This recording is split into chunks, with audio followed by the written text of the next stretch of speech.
Here's a quick tutorial on how to make this painting.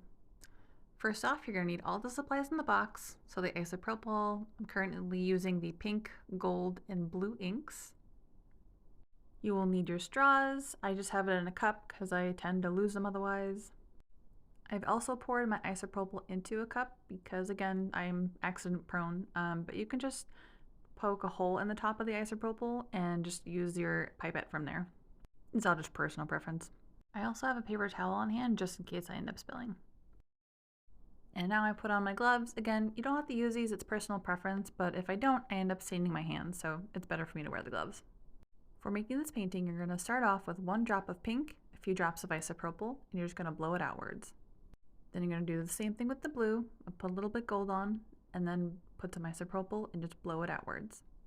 And you don't need to blow it until it's dry, it's just so it's spread out till you're happy. And again, layer the pink, the blue, and the gold, and blow it outwards. Now you can go as short or as long as you like, however I like whenever my inks touch on all the sides, so I just keep blowing until they touch.